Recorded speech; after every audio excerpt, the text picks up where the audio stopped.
ఇలా మీరు చూడండి దేశం అంతటా ఎవరు ఆపగలుగుతున్నారు బీజేపీని? కేవలం బలంగా ఉన్న ప్రాంతీయ నాయకులు ఆపగలుగుతున్నారు తప్ప కాంగ్రెస్లో ఆ పరిస్థితి లేదు. ఇక దానిలా ఇక్కడున్న కాంగ్రెస్ అయితే చాలా విచిత్రమైన కాంగ్రెస్. ఈ కాంగ్రెస్ అసలు ఇది కాంగ్రెసా బీజేపీ అర్థం కాదు మనకు కొద్దిసేపు చూస్తే. आप एक मिनट सोचो ऊपर राहुल गांधी है दिल्ली में, उन्होंने क्या बोलते? चौकीदार चोर है बोलते, चौकीदार चोर है अंटाడు. మరి ఇక్కడున్న రేవంత్ రెడ్డి ఏమో नहीं चौकीदार नहीं है इनो, चोर नहीं है इनो, हमारे बड़े भाई है. चौकीदार चोर है అని ఆయన అంటాడు, ఈయననేమో బడే బాయి है हमारे అని ఈయన అంటాడు. ఇంకొక మాట మీరు ఆలోచించండి, అదానీ ప్రధాని, अदानी के लिए काम करते प्रधानी और राहुल गांधी अंटाడు. अदानी के लिए काम करते प्रधानी राहुल गांधी का बोलना है. यहां पे रेवंत रेड्डी क्या कर रहे? जाके अदानी से गले मिलते दावोस में, क्योंकि ठंड ज्यादा है वहां पे, गले मिल लिए, वहां डील कर लिए, दोनों कस के पकड़ लेके फोटोग्राफ ले रहे. అంటే అదాని దొంగనా దొరనా చెప్పు మరి నువ్వు. మీ రాహుల్ గాంధీ ఏమో అదాని మంచోడు కాదంటాడు, రేవంత్ రెడ్డి మాత్రం అదాని సక్కటోడు సొక్కం మనిషి ఈయన చెప్తాడు.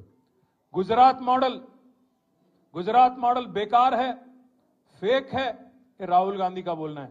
अब यहां पे हमारे छोटे भाई नरेंद्र मोदी के छोटे भाई रेवंत रेड्डी का बोलना है कि तेलंगाना को मैं गुजरात के रास्ते पे ले जाता हूं, गुजरात मॉडल बनाता हूं అని ఇక్కడ ఈయన మాట్లాడుతాడు.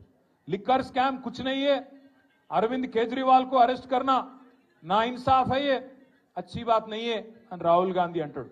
ఇక్కడ రేవంత్ రెడ్డి ఏమంటాడు? नहीं लिकर स्कैम है, कविता को पकड़ना अच्छी बात है అని ఈయన అంటాడు. కాంగ్రెస్లోనే రాహుల్ గాంధీకి రేవంత్ రెడ్డికే ఒక శృతి లేదు. ఈయన ఇవాళ బీజేపీ పాట పాడుతున్నాడు. ఇక్కడ ఉన్న ఆయన రేవంత్ రెడ్డి మీరు యాద పెట్టుకోండి, ఇలా రాసి పెట్టుకోండి.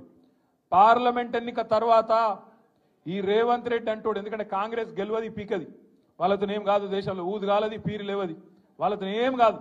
40 సీట్లు కూడా దాటే పరిస్థితి లేదు. 40 సీట్లు దాటకపోతే వెంటనే జంప్ అయ్యే మొట్టమొదటి క్యాండిడేట్ ఈ దేశంలో ఎవడన్నా ఉన్నాడా అంటే ఈ రేవంత్ రెడ్డి. మళ్ళా మొత్తం ముఠా కట్టుకొని ఈ నాగేందర్ను బిగేందర్ నా అందరిని తీసుకొని బీజేపీలకు జంప్ అయ్యే మొదటి క్యాండిడేట్ ఇదే రేవంత్ రెడ్డి. మీరు రాసి పెట్టుకోండి. నేను ఇప్పటికీ ఒకసారి కాదు 10 సార్లు అన్నా ఈ మాట, ఒక్కసారి అనలే ఈ మాట 10 సార్లు అన్నా.